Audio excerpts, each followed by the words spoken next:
लाहौर से इस्लामाबाद का सफ़र मजीद महंगा, मोटरवे पर टोल टैक्स में 10% इजाफा। कार जीप का टैक्स 1210 से बढ़ाकर 1330 रुपये मुकर्रर।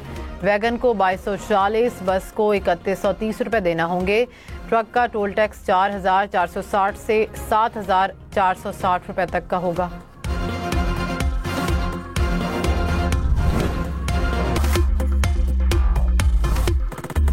आइंदा साल बारिशें रवा साल से भी ज्यादा तबाहकुन होंगी। चेयरमैन NDMA ने खबरदार कर दिया, कहा आने वाला साल बदकिस्मती से ज्यादा मुश्किल होगा।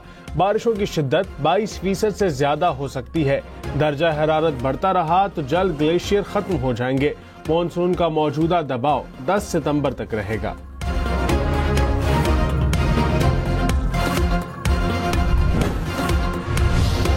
दरिया सतलुज में भारत की जानिब से पानी छोड़ने के बाद सैलाब। कसूर, पाकपतन, दीपालपुर में बस्तियां ज़ेर-ए-आब आ गईं।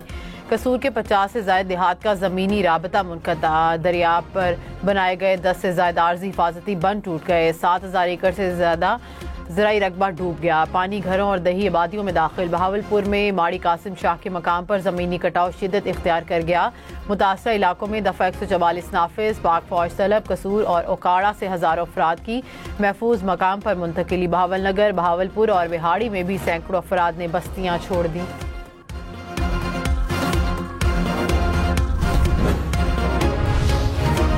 दरिया सतलुज में गंडा सिंह वाला के मकाम पर इंतहाई ऊंचे दर्जे का सैलाब। सुलेमानकी के मकाम पर दरमियाने दर्जे का सैलाब। फ्लड फोरकास्टिंग डिवीजन ने आगाह कर दिया, कहा दरिया सिंध में गुड्डू में निचले और सखर के मकाम पर दरमियाने दर्जे का सैलाब मुतवक्के है। कालाबाग और चश्मा के मकाम पर निचले दर्जे का सैलाब है। दरिया चराब में खानकी के मकाम पर निचले दर्जे का सैलाब, जबकि दीगर तमाम दरियाओं में पानी का बहाव मामूल के मुताबिक है। रावी, चनाब और सतलुज में आइंदा 48 घंटों में इंतहाई ऊंचे दर्जे के सैलाब का खदशा। NDMA की भारत के मधुपुर डैम से पानी के खराज की वार्निंग जारी। दरिया चनाब में मराला के मकाम पर पानी का बहाव ऊंचे दर्जे तक पहुंच सकता है। दरिया रावी में ऊंचे दर्जे की सैलाबी सूरत हाल मुतवक्के। दरिया सतलुज, गंडा सिंह वाला के मकाम पर भी पानी शदीद बहाव की हद तक पहुंचने का खदशा।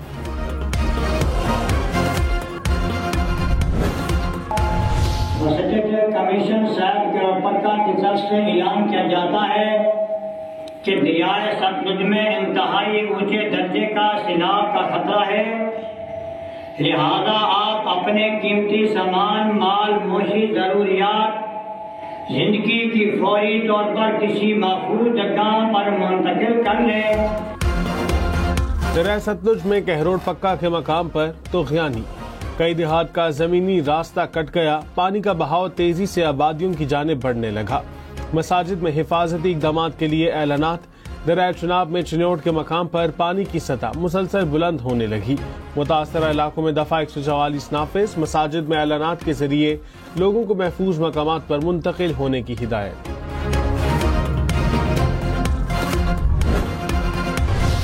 अगर सियासत में किसी ने रहना है या कौमी क़यादत का जो है या कौमी लीडरशिप का किसी ने क्लेम करना है, तो उसको 9 मई के ऊपर इसके मतलब कोई कॉम्प्रोमाइज़ नहीं है। उसके ऊपर पछतावे का इजहार होना चाहिए। आप उसको माफ़ी कह लें या रिग्रेट कह लें, आप जो भी लफ्ज़ उसको दे दें, लेकिन ये एक हमारी 76-77 साल तारीख़ का एक ऐसा बाब है जिसको माफ़ी के अलावा या पछतावे के अलावा या इसके अलावा कोई क्लोज नहीं किया जाता। वज़ीर दिफा ख्वाजा आसिफ ने कहा, PTI वाले 9 मई पर कौम से माफ़ी मांगे। सियासत में रहना है तो पछतावे का इजहार जरूर होना चाहिए। माफ़ी या पछतावे के अलावा चैप्टर क्लोज नहीं हो सकता। मकबूलियत का ये मतलब नहीं कि अस्करी तनसीबात पर हमला करें। प्रोग्राम फैसला आपका में मजीद कहा, अदालत में भी माफ़ी या पछतावे का कह सकते हैं। तहरीक इंसाफ से बातचीत का कोई इम्कान नहीं। राना सनाउल्लाह के घर पर हमले के केस में उमर अयूब, शिबली फराज, जरताज गुल समेत 59 मुल्जिमान को 10-10 साल की सजा। तहरीक इंसाफ का रहनुमाओं की सजा को चैलेंज करने का ऐलान। तर्जुमान ने कहा कि सियासी मुखालिफिन के साथ खेल बंद किया जाए, इंसाफ फराहम किया जाए। जमहूरी अमल को आज़ाद रहने देना ही मुल्क के मफाद में है।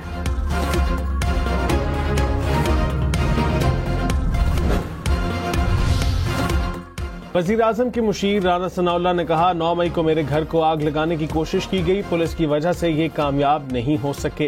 ये पीटीआई का कल्चर है, तहरीक इंसाफ मुझसे मुनाजरा कर ले, एक बंदा भी बेगुनाह नहीं। पीटीआई में इख्तिलाफात, सलमान अकरम राजा का सेक्रेटरी जनरल पीटीआई का ओहदा छोड़ने का ऐलान। कहा कि मेरे खानदान ने पार्टी के अंदर और बाहर से हमलों को बर्दाश्त किया। एक ऐसा वाकया हुआ जो दो टोक फैसले का तकाजा करता है। बानी से गुजारिश करके ओहदे से अलहदा हो जाऊंगा।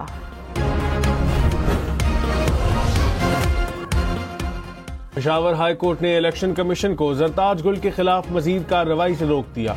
इलेक्शन कमीशन और दीगर फरीकैन को नोटिस जारी। जस्टिस वकार अहमद ने दरखास्त गुजार के वकील से कहा, आइंदा समात पर केस के दायरा इख्तियार पर आपको सुनेंगे।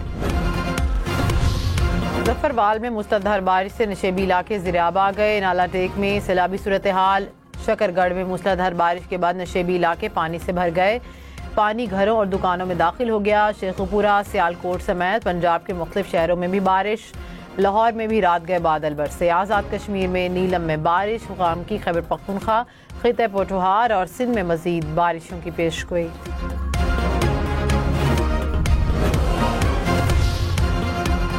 बारिशों और ग्लेशियर पिघलने से डैमों में पानी की आमद में इजाफा।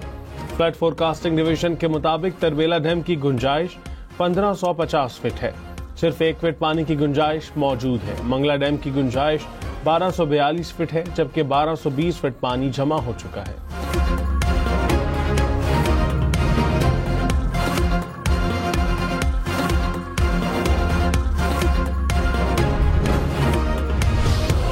मिस्र में सैकड़ों जिंदगियां बचाने वाले कौमी हीरोज की वज़ीर-ए-आज़म से मुलाकात। शहबाज शरीफ ने वसीयत खान, अंसार अंजुम और मोहम्मद खान को 25-25 लाख रुपए के इनामी चेक दिए। कहा कि इंसानी खिदमत का अक़दाम हमेशा याद रखा जाएगा।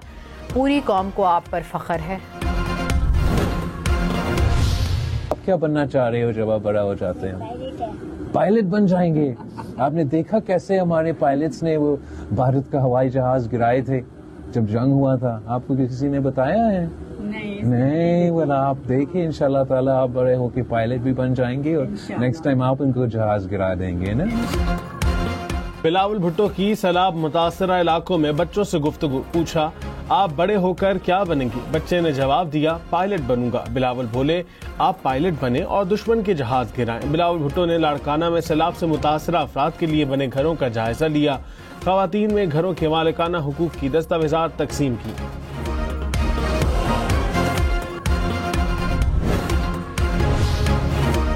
पेशावर से लाहौर, कराची, कोयटा जाने वाली बसों, ट्रक, ट्रेलर को 2 ड्राइवर रखना होंगे। खैबर पख्तूनख्वा असेंबली ने नया कानून मंजूर कर लिया। 365 किलोमीटर से तवील रूट पर 2 ड्राइवर रखना लाजिम करार। खिलाफ वर्जी पर 5 से 10 हजार रुपए तक जुर्माना होगा।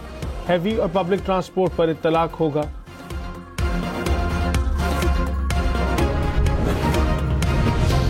पाँच साल पुरानी गाड़ियों की दरामद पर 40% इजाफी ड्यूटी जायद करने पर गौर। वजारत तिजारत के हुकाम की सेनेट कायमा कमेटी इजलास में ब्रीफिंग। कहा कि 5 साल पुरानी गाड़ियां जुलाई 2026 से मंगवाने की इजाज़त होगी। ज़राए के मुताबिक दरामदी गाड़ियों पर 50 से लेकर 156% तक ड्यूटीज आयद हैं। इजाज़त की सूरत में 5 साल पुरानी गाड़ी पर 96 से 196% तक ड्यूटीज आयद होंगी।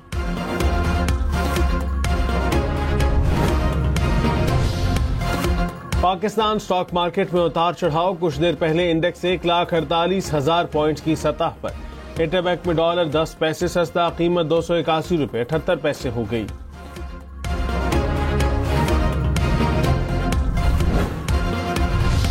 सोलह ग्रेड और उससे बड़ी सरकारी मुलाजमत के उम्मीदवारों के लिए अहम खबर। फेडरल पब्लिक सर्विस कमीशन ने जनरल रिक्रूटमेंट के तहत तहरीरी इम्तिहान की जगह MCQs पर मबनी इम्तिहान मुतारिफ करवाने का ऐलान कर दिया।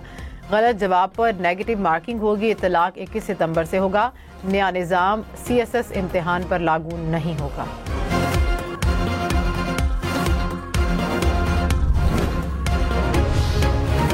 इस्लामाबाद के शहरियों के लिए अच्छी खबर। अवामी मकामात पर मुफ्त वाईफाई की सहूलत मिलेगी। इब्तदाई तौर पर इस्लामाबाद की 30 मकामात पर सहूलत फराहम की जा रही है। अहम मराकज़, मेट्रो और electric feeder bus station, parks और ज्यादा रश वाले मकामात शामिल। चेयरमैन CDA की ज़ेर सदारत इजलास में अहम फैसला।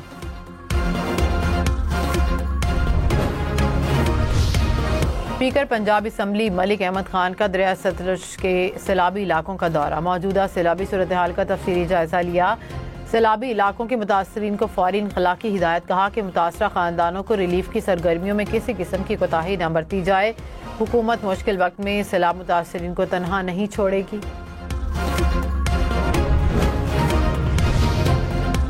खैबर पख्तूनख्वा हुकूमत ने सैलाब मुतासरीन के लिए मजीद 2 अरब रुपए जारी कर दिए। मुशीर खजाना खैबर पख्तूनख्वा मुजम्मिल असलम ने कहा, फंड रिलीफ और मुआवजे की मद में जारी किए। अब तक 6.5 अरब रुपए से ज्यादा फंड जारी कर चुके हैं। मजीद फंड वजीर आला और काबीना की मंजूरी से जारी किए जाएंगे।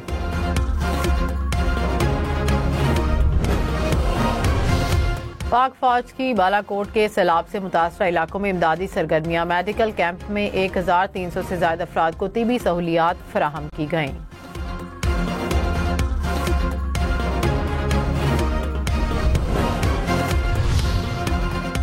पंजाब हुकूमत ने स्टेट बैंक से कर्ज लेने की खबर बेबुनियाद करार दे दी। वजीर इत्तलात अज़मा बुखारी ने कहा, पंजाब ने स्टेट बैंक से 1 रुपया भी कर्ज नहीं लिया। जिक्र की गई रकम पंजाब हुकूमत की विफाक की टी बिल्स में सरमायाकारी है। हैरत है कि रिपोर्ट लिखने वाले को बुनियादी बात भी मालूम नहीं।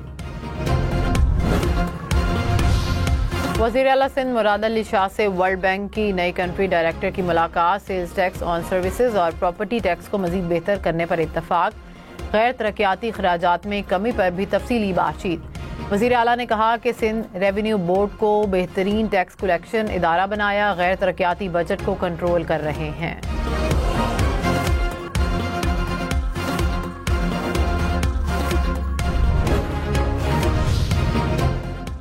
वज़ीर दिफा ख्वाजा आसिफ ने कहा, NFC अवार्ड में तब्दीली पर पीपल्स पार्टी से मुशावरत होगी। 18वीं तरमीम के बाद जितने वसाइल सूबों के पास हैं उतने वफाक के पास नहीं। वफाक की जिम्मेदारियां पहले ही की तरह हैं। वफाक ने दिफाई बजट को मजीद बढ़ाना है। कानूनी और आईनी स्ट्रक्चर में बुनियादी तब्दीलियां लाने की जरूरत है।